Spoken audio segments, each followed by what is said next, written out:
Perkenalkan, saya Fani Erisa Dewi dengan NIM 17124220003 ingin mempresentasikan hasil UTS yaitu tentang SOP atau Standar Operational Procedure penanganan dari surat dan menyurat.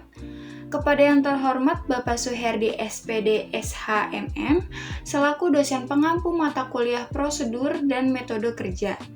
Pada pembahasan SOP atau Standar Operational Procedure akan dibahas menjadi dua bagian, yaitu SOP penanganan surat masuk dan SOP penanganan surat keluar. Seperti yang kita tahu, bahwa SOP atau Standar Operational Procedure adalah seperangkat instruksi atau aturan tertulis yang memuat proses atau aktivitas sehari-hari yang dilakukan secara berkala dalam suatu organisasi atau instansi dalam format dokumen. Nah, SOP sendiri menjelaskan segala sesuatu yang berkaitan dengan fundamental, teknis, dan operasional perusahaan yang dapat dijadikan sebagai instruksi kerja. Dengan menggunakan SOP dalam organisasi, tujuannya adalah untuk memastikan bahwa organisasi beroperasi secara konsisten, efektif, efisien, sistematis, dan dapat dikelola dengan baik serta menghasilkan produk yang berkualitas dan seragam sesuai standar yang telah ditetapkan. Penanganan surat sendiri adalah unit kearsipan atau unit tata usaha, suatu unit kerja yang merupakan pintu utama untuk menerima dan mengirim surat masuk dan surat keluar. Tempat menyimpan arsip inaktif atau arsip center dan mengembangkan sistem kearsipan yang lebih dinamis. Nah, tujuan penanganan surat sendiri adalah agar surat bisa cepat dan tepat sampai kepada pengelola dan penanganan tindak lanjut. Berdasarkan uraian di atas, dapat ditarik kesimpulan bahwa SOP adalah seperangkat peraturan yang mengatur kronologis berjalannya kegiatan suatu perusahaan dan lembaga, suatu organisasi yang dilaksanakan dan ditetapkan untuk mendukung kinerja karyawan dalam mencapai tujuan dari kegiatan perusahaan itu sendiri.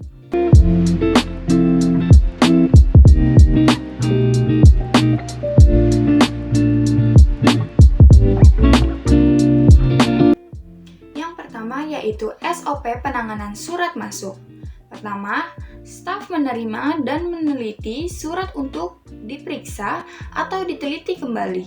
Apabila terdapat surat dengan alamat yang salah, maka akan dikembalikan.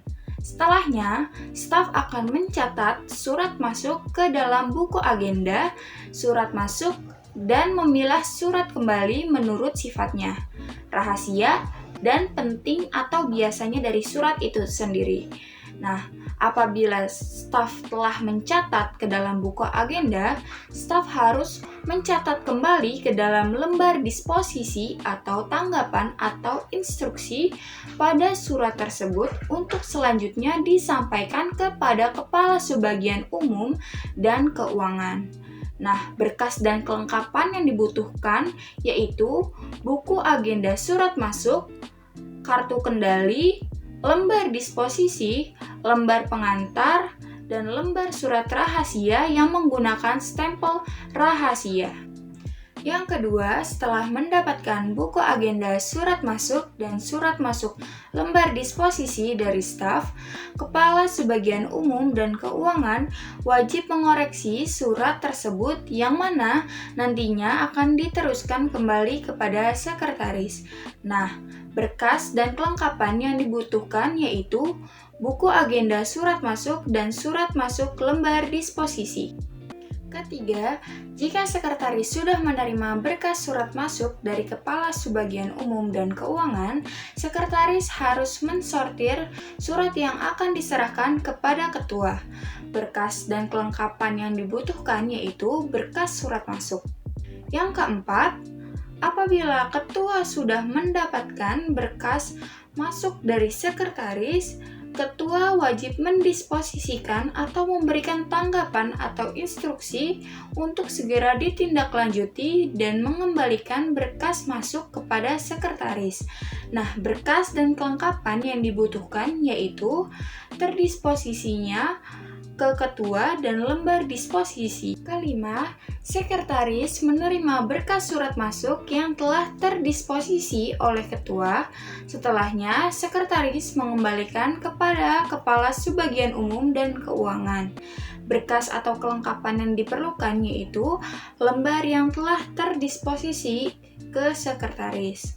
Yang keenam yaitu setelah Kepala Subbagian Umum dan Keuangan menerima berkas masuk yang telah terdisposisi, ia harus membuat tanda terima surat sebagai bukti bahwa berkas surat masuk yang diterima sesuai dan bisa langsung didistribusikan ke staf masing-masing bagian.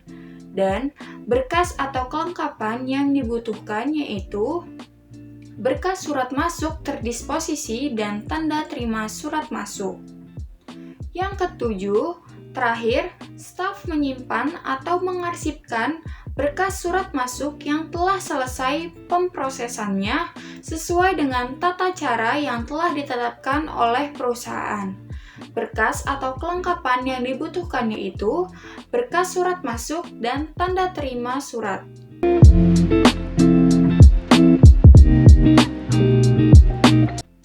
Yang kedua yaitu SOP penanganan surat keluar.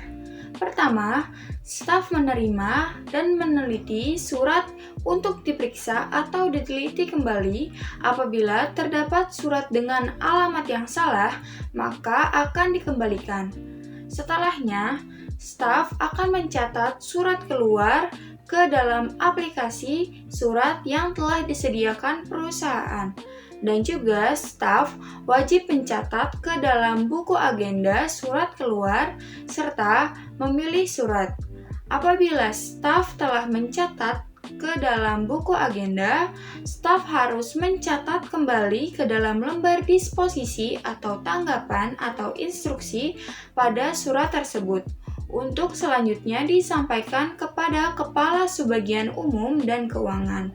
Berkas dan kelengkapan yang dibutuhkan yaitu buku agenda, surat keluar, dan lembar disposisi. Kedua, setelah dicatat oleh staf, Kepala Subbagian Umum dan Keuangan menerima surat keluar yang sudah tercatat ke dalam buku agenda, surat keluar, untuk diklasifikasikan surat keluar sesuai dengan jenis suratnya. Berkas dan kelengkapan yang dibutuhkan yaitu surat keluar tercatat dalam buku agenda surat keluar, kartu kendali surat keluar. Terakhir, Kepala Subbagian Umum dan Keuangan memberikan surat keluar yang telah terklasifikasikan kepada staf, yang mana nantinya surat keluar harus dikirim ke jasa pengiriman surat. Berkas atau kelengkapan yang dibutuhkan yaitu surat keluar yang sudah terklasifikasi. Baik, mungkin cukup sekian presentasi yang dapat saya sampaikan. Saya menyadari bahwa pada pembahasan materi yang saya sampaikan masih jauh dari kata sempurna. Apabila ada kekurangan atau kesalahan kata, mohon dimaafkan. Wassalamualaikum warahmatullahi wabarakatuh.